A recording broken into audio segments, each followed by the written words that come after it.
Have you ever noticed that some people only remember you when they need a favor?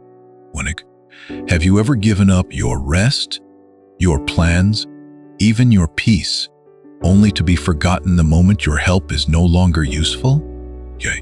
If that feeling sounds familiar, this story is for you. Because sometimes the most painful lessons in life come from being too kind. In a quiet countryside village where narrow roads wound between open fields and old homes lived a man named Elias. Everyone knew him as the dependable one. When a door hinge broke, people called Elias.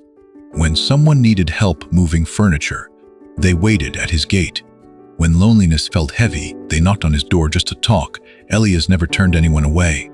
He believed kindness was his purpose, and the village admired him for it. But while Elias was busy fixing everyone else's life, his own slowly fell apart. Paint peeled from his walls.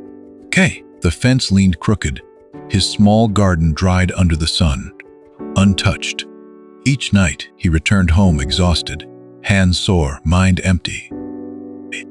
His mother would watch him quietly and finally ask, "My son, you give so much to others, but who is caring for you?" Elias would smile softly and answer, "One day they'll remember." But days passed, then years, and no one ever did. One afternoon, dark clouds gathered suddenly. A storm was coming. Villagers rushed to protect their homes. But Elias ran, not to save his own things, but to help a neighbor secure their tools. They worked fast, but while Elias helped others prepare, his own yard remained unprotected. When the storm finally struck, rain destroyed what he had left behind. By the time he returned home, his garden was ruined. He sat silently in the rain, staring at the damage. And for the first time, something inside him felt painfully clear.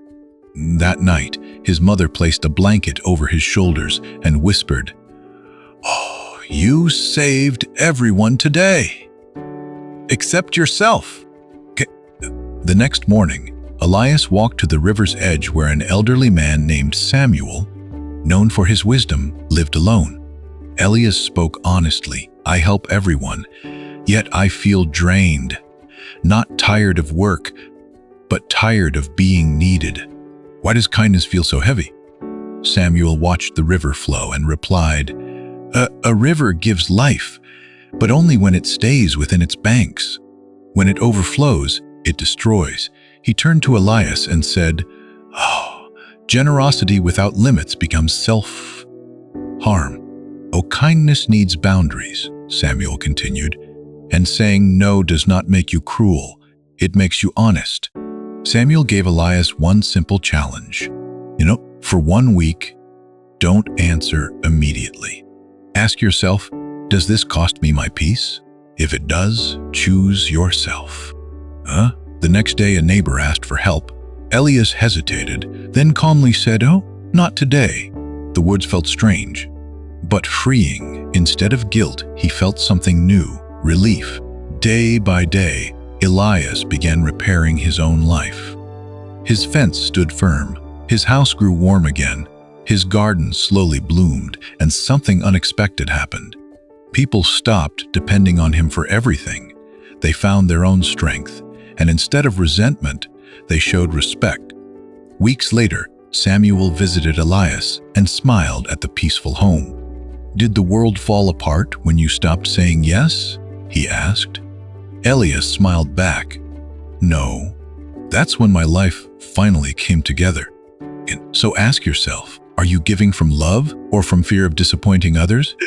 Remember this, saying no does not make you selfish. It means you value your time, your energy, your peace. And when you respect yourself, the world learns how to treat you.